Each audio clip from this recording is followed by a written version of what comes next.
कभी हाथ में लग जाए आपको तो जरूर पढ़ना। कैकेयी ने अंतिम समय में वो आत्मकथा लिखी है। जिज्जी का देहावसान हो गया है, कौशल्या जी चली गई है धराधाम से।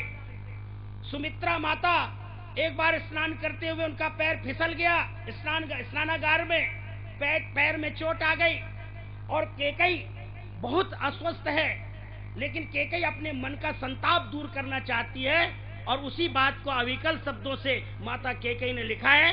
जो लोग कैकेयी के बारे में अनर्गल धारणाएं बनाकर जी रहे हैं उनको कैकेयी का वो अनुताप, कैकेयी की आत्मकथा नाम की पुस्तक अवश्य पढ़ना चाहिए।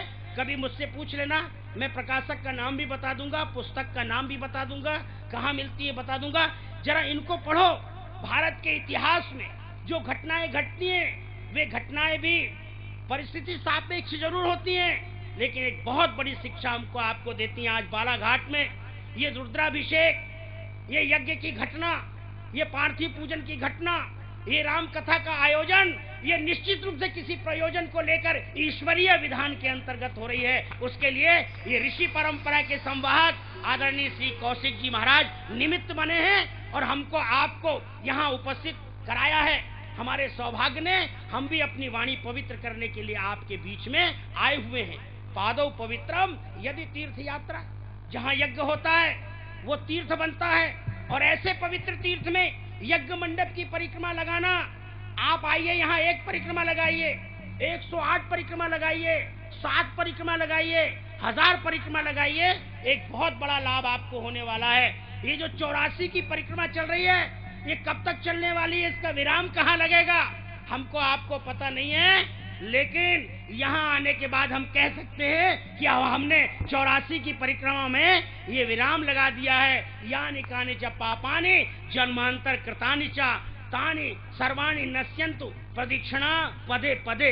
आप जितनी परिक्रमा करते हैं वे सब जो आपके लोकांतर आपने अर्जित किए हैं उन पर विराम लग जाएगा। आपके कर्मों के द्वारा, कहीं दुष्कर्मों के द्वारा आपको कोई ऐसा परिणाम मिलने वाला है, वो इस पवित्र तीर्थ में आने के बाद वो क्षय हो जाएगा और आप प्रसन्न चित्त हो जाएंगे। निवेदन ये कर रहा हूँ कि ये पवित्र यज्ञ स्थल, ये जहाँ संतों की कथा होती है, संतों की कथा से 3 लाभ एक साथ मिलते हैं। आप चंद्रमा के पास जाइए शाम को, चंद्रमा की शीतल चांदनी, आप दिन भर थके होंगे तो चंद्रमा की चांदनी में आपको सुकून का अनुभव होगा। चंद्रमा के पास एक ही गुण है, शशि तापम, चंद्रमा आपके ताप का हरण कर लेता है शाम को। गंगा के पास एक ही गुण है, गंगा पापम, गंगा में जाएंगे आप, गोता लगाएंगे, आपके पापों का प्रक्षालन हो जाएगा, आप निष्पाप हो जाएंगे। बस गंगा का केवल एक ही गुण है, गंगा निर्मल है, इसलिए आपको निर्मलता प्रदान कर ताप का हरण कर लेता है शाम को। गंगा के पास एक ही गुण है, गंगा पापम, गंगा में जाएंगे आप, गोता लगाएंगे, आपके पापों का प्रक्षालन हो जाएगा, आप निष्पाप हो जाएंगे। बस गंगा का केवल एक ही गुण है, गंगा निर्मल है, इसलिए आपको निर्मलता प्रदान करती है।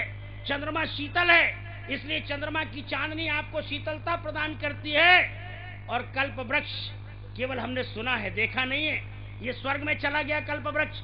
कल्प वृक्ष के नीचे चले जाइए तो कल्प वृक्ष आपकी दरिद्रता दूर करता है। गंगा पापम शशि तापम दैन्यम कल्पतरुस्तथा। लेकिन मृत्यु लोक के सारे मनुष्यों, आपसे प्रार्थना करना चाहता हूँ, ये तीनों लाभ आपको यहाँ पर एक साथ मिल रहे हैं। पापम तापम दैन्यम च हरेत साधु समागमा। जहाँ ये साधु संत महात्मा होते हैं वहाँ पाप, ताप और संताप तीनों हमारे जीवन के दूर हो जाते हैं। इसलिए ऐसे पवित्र अवसर पर आपको सबको झुंड के झुंड बनाकर आना चाहिए और इस लाभ से आपको वंचित नहीं होना चाहिए। पादौ पवित्रम यदि तीर्थ यात्रा और मुखम पवित्रम यदि राम नामम। यदि मुख से अपने इष्ट का, अपने आराध्य का जप करते हैं तो ये जीवा पवित्र हो जाती है, अन्यथा इस जीवा से कितना अनर्गल आप बोलते हैं। हमारे रमेश भाई ओझा इस जीवा को के बारे में बड़ा अच्छा व्याख्यान देते हैं। वो कहते हैं कि हमारे गुजरात में इसको कहते हैं लूली, इसको लूली कहते हैं क्योंकि इसमें हड्डी नहीं होती है, लेकिन कितनी हड्डियां तोड़वाने का साहस रखती हैं ये। इसका उदाहरण आपको होगा, महाभारत कैसे हुआ। महाभारत में इस जीवा का दुरुपयोग हुआ और इस जीवा के दुरुपयोग के कारण महाभारत लोगों को चुभती थी एक दूसरे की बातें। इसलिए तो ये भगवत निष्ठा एक बार आपको भगवत साक्षात्कार करा देगी। छोटा सा कथानक सुना करके अपनी बात को पूर्णता की ओर ले जाऊंगा। अगर कुछ बातें आज छूट रही हैं तो कल भी आपके बीच में वाणी की सेवा करने के लिए मैं यहाँ उपस्थित रहूंगा। मैं बहुत सारी बातें आपके संज्ञान में ला दूंगा। ध्रुव के मन में इच्छा हुई भगवान के दर्शन करने की। श्रीमद् भागवत में आपने कौशिक जी के द्वारा कई बार सुना होगा, अनेक विद्वानों के मुख से सुना होगा, लेकिन याद रखना विश्वास होना चाहिए हृदय में। निष्ठा का अर्थ होता है विश्वास अपने भगवान के प्रति, अपने आराध्य के प्रति। यदि आपके मन में अविश्वास पैदा हो गया तो उसका लाभ आपको मिलने वाला नहीं है। ध्रुव के मन में इच्छा जागी भगवान के दर्शन करने की। कहानी आप सब जानते हैं। ध्रुव तिरस्कृत हुए अपने पिता के द्वारा। माता सुनीति ने कहा, बेटा जिस गोद के लिए तू रो रहा है, इससे बड़ी गोद तो उस परम पिता परमात्मा की है। ध्रुव ने कहा, वो परम पिता परमात्मा कहाँ मिलेगा, मैं उसकी गोद में बैठना चाहता हूँ। माँ, वो गोद कितनी बड़ी है? बोले, जितना ऊंचा ये अंबर, जितना ऊंचा ये आकाश, इतनी ऊंची वो गोद है। ध्रुव ने कहा, मुझे तो उस गोद में ही बैठना है, और वो गोद ऐसी है, उस गोद से फिर कोई उतार नहीं सकता। ये गोद जो है, इसने तो तुम्हें धिक्कार किया, इसने तो तुम्हें तिरस्कार किया है। इसलिए ध्रुव के मन में उस परमपिता परमात्मा के प्रति जिज्ञासा हुई और कहा, वो भगवान जब हृदय में निष्ठा बसाओ तब भगवान आता है। ध्रुव निशीत बेला में निकल गए जंगल की ओर। रास्ते में उनको जीव जंतु मिले। उन्होंने पूछा, क्या आप परमपिता परमात्मा हैं? शेर ने जवाब नहीं दिया, चला गया। जंगल के हिंसक पशु चले गए। अंत में एक मुनि मिले जिनका नाम है नारद। जहाँ समस्या आती हो वहाँ समझ लो जो सुविचार आता है वही सुविचार नारद है। नारद का और कोई अर्थ नहीं। नार माने होता है ज्ञान और दा माने होता है देने वाला। जो विचार जहाँ से उत्पन्न होता है वही विचार नारद के रूप में खड़ा हो जाता है। नारद और कोई नहीं, भगवान का मन है। जब भगवान को विचरण करने की इच्छा होती है तो मन से विचरण करते हैं और मन नारद के रूप में खड़ा हो जाता है। वो नारद मिले। एक नन्हा सा बालक पूछता है, क्या आप परम पिता परमात्मा हैं? नारद ने कहा, बेटा तुमने कहाँ से सुना उनका नाम? बोले, माँ से सुना। बोले, बेटा उनके दर्शन करना चाहते हो, उनको पाना चाहते हो? क्यों? बोले, मैं उसकी गोद में बैठना चाहता हूँ। नारद ने कहा, बेटा कुछ करना पड़ेगा। क्या करना पड़ेगा? हृदय के भाव को और दृढ़ करना पड़ेगा। कैसे होगा? उन्होंने कहा, मैं एक छोटा सा मंत्र बता रहा हूँ, ओम नमो भगवते वासुदेवाय। इस मंत्र का तुम जाप करना, आंख बंद करना। कितने व्यवधान आए, कितने प्रलोभन आए, आंख नहीं खोलना। बस भगवान तुम्हारे सामने होगा। और ध्रुव ने मंत्र जाप मम दृढ़ विश्वासा, पंचम भजन जो वेद प्रकाशा। ये कल कौशिक जी आपको नवधा भक्ति सुनाने वाले हैं। उस नवधा भक्ति में ये चौपाई आने वाली है। इस चौपाई की व्याख्या यही है कि जब ध्रुव ने उस नाम का उच्चारण करना प्रारंभ किया, कई प्रलोभन आए, लेकिन नारद ने कहा, आंख मत खोलना बेटा। लेकिन जब वो परमात्मा स्वयं आकर के खड़ा हो गया शंख चक्र गदा पद्म लेकर, तब भी ध्रुव ने कहा, मैं आंख नहीं खोलूंगा। मेरे गुरु ने कहा कि आंख नहीं खोलना। पता नहीं कोई मायावी आकर खड़े हो गए हो, भगवान बड़ी मुसीबत में पड़ गए। उन्होंने कहा, ध्रुव तुम जिनका नाम जप रहे हो वही मैं तुम्हारे सामने खड़ा हूँ। ध्रुव ने आंख नहीं खोली। अंत में परमात्मा को हृदय में छोटे रूप में प्रकट होना पड़ा। वो नाम जो, वो शब्द जो जप रहा था, वो शब्द में एक जबरदस्त शक्ति निवास करती है। इसलिए हमारे गुरु जब हमारे कान में मंत्र देते हैं तो कभी कभी लगता है हमने तो ओम नमः शिवाय कई बार सुना, लेकिन गुरु जी ने तो वही मंत्र दे दिया, इसमें कौन सा चमत्कार है? अरे गुरु ने उस मंत्र को अभिसिंचित किया है आपके हृदय में, उस मंत्र को सिद्ध किया है। इसलिए अभिसिंचित बीज ही, अभिसिंचित मंत्र ही तुम्हारे कानों के रास्ते, तुम्हारे हृदय की सात्विक धरती पर उन्होंने बोया है। और जब ध्रुव के हृदय में वो परिपक्व हो गया, ध्रुव के अंदर विचलन पैदा हुआ, और उस विचलन में जैसे ही उसने आंख खोला तो वही भगवान जिसको वो ओम नमो भगवते वासुदेवाय के रूप में जप कर रहा था, वो सामने खड़े थे। अब नन्हा सा ध्रुव क्या बोले भगवान के सामने? भगवान को लगा ध्रुव बुदबुदा रहा है, कुछ कहना चाहता है।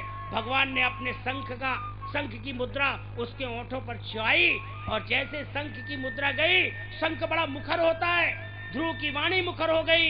योऽन्तः प्रविश्य मम वाचमिमां प्रसुप्तां संजीवयत्यखिल शक्तिधरा स्वधाम्ना।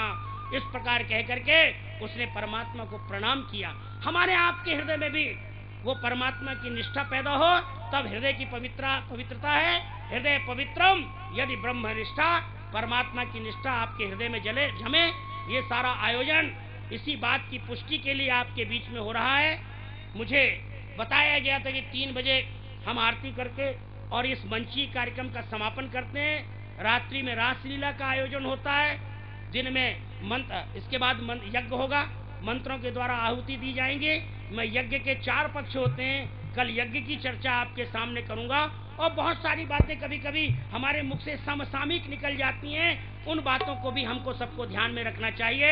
मैं इन्हीं सारी बातों को समेटते हुए आप सबके हृदय में विराजमान सत्य सनातन परमात्मा के अंश शिव और शिवा के अंश को नमस्कार करते हुए आयोजकों को धन्यवाद देता हूं कि उन्होंने मुझे इस अवसर पर यहां बुला करके मेरी वाणी पवित्र करने का अवसर दिया है। बोलिए शंकर भगवान की। बहुत बहुत धन्यवाद।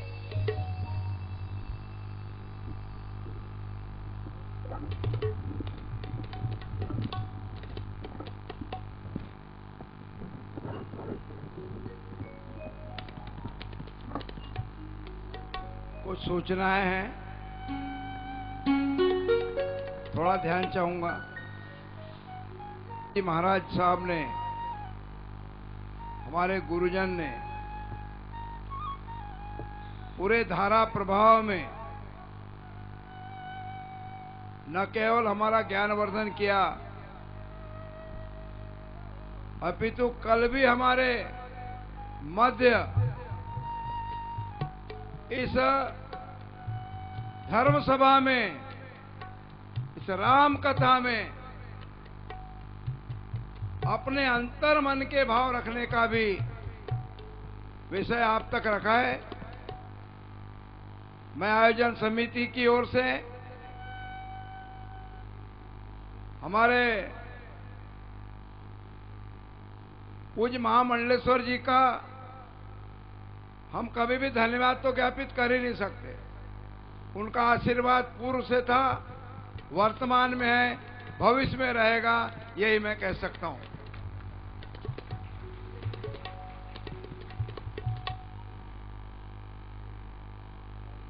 श्रद्धालु देवियों सज्जनों,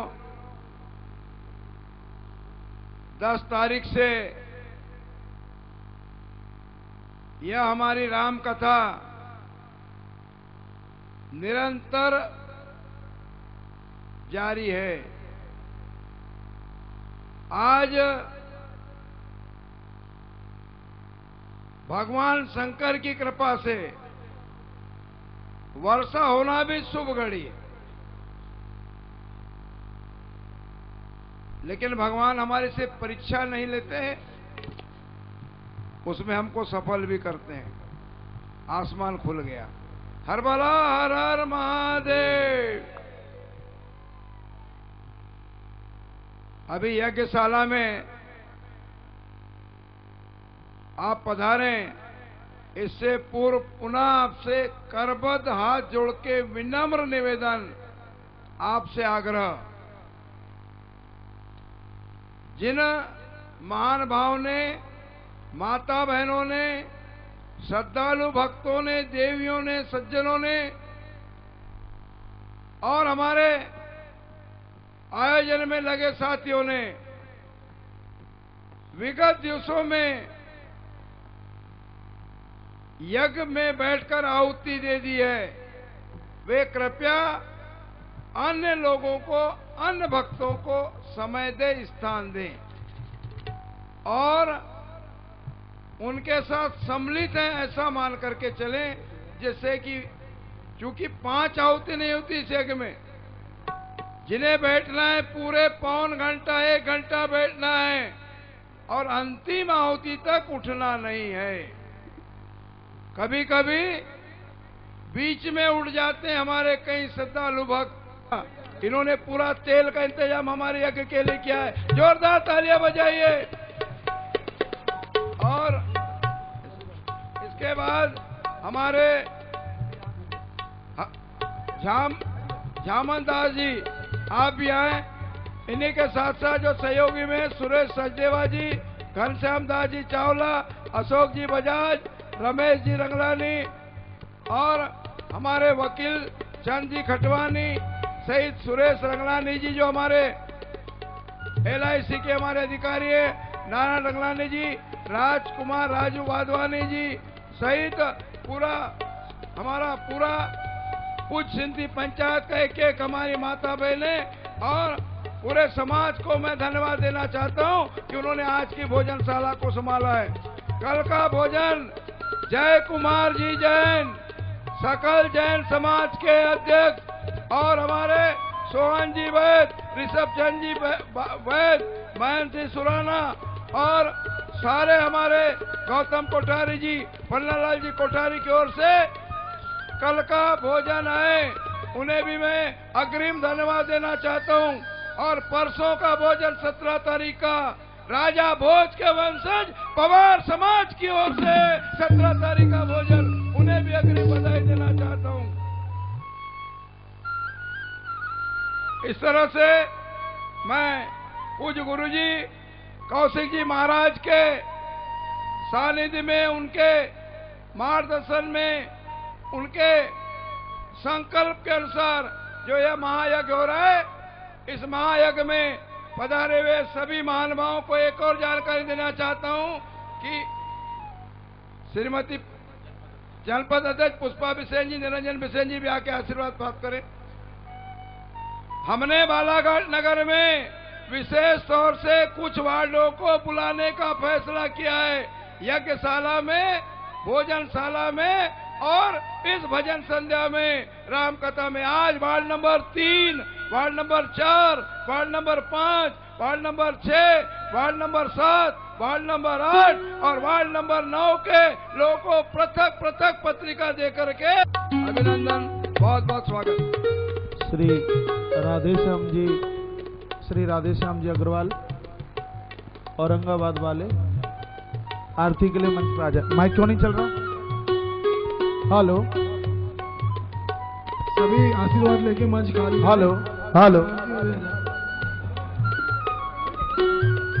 आज के मुख्य अतिथि श्री राधेश्याम अग्रवाल जी, औरंगाबाद से आए, महाराष्ट्र से। पप्पूराम सैनी जी मंच पर। जय करो, हर बोलो, हर हर महादेव।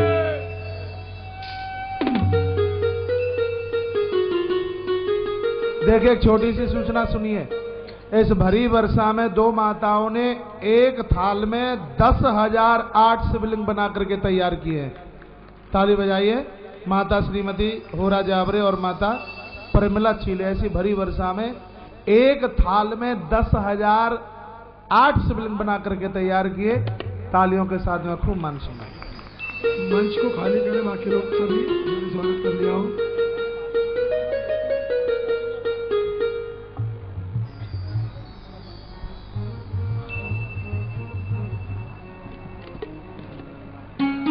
आरती शुरू करो।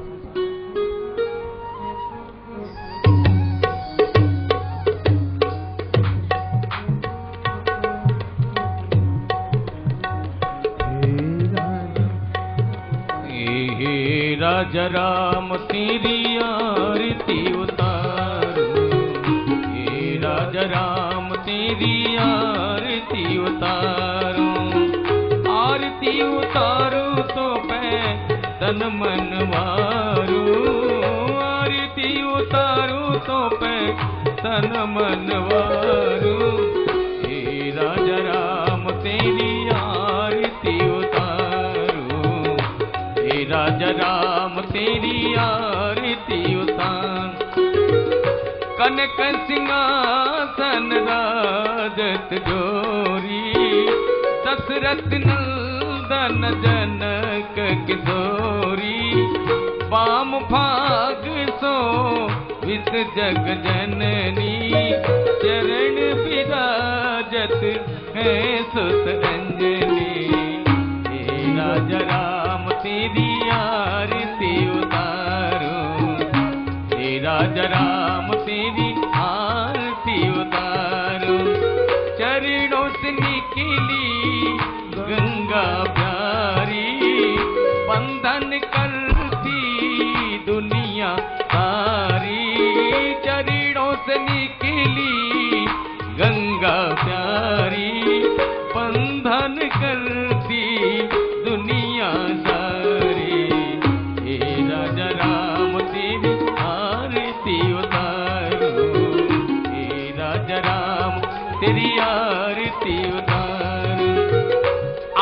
आरती हनुमत की मन भावे, आरती हनुमत की मन भावे। राम कथा नित शिव जी गावे, राम कथा नित शिव जी गावे। उमार मन ही मुठकावे, हे राजा राम तेरी आरती उतारूं, आरती उतारूं तो पे तन मन वारूं, आरती उतारूं तो पे तन मन वारूं। हे राजा राम तेरी आरती उतार। कर्पूर गौरम करुणावतारम, संसार सारम भुजगेन्द्रहारम। सदा वसंतम हृदयारविंदे, भवं भवानी सहितं नमामि। त्वमेव माता च पिता त्वमेव, त्वमेव बन्धु च सखा त्वमेव, त्वमेव विद्या द्रविणं त्वमेव, त्वमेव सर्वं मम देव देव। हे राजा राम तेरी आरती उतारो, हे राजा राम तेरी आरती उतारो, हे राजा राम तेरी आरती उतारो। सभी भक्तों से मेरा निवेदन है, माइक का बेस कम करके बात खोलिए। सभी भक्तों से मेरा निवेदन है कि अभी शिवलिंग रुद्र निर्माण के लिए आप सभी को पीछे के पंडाल में जाना है, और जो लोग पूरे आयोजन के जजमान बने हैं कृपया हाथ जोड़ करके विनम्र निवेदन है उनके लिए आप कुंड खाली करके जरूर छोड़ेंगे।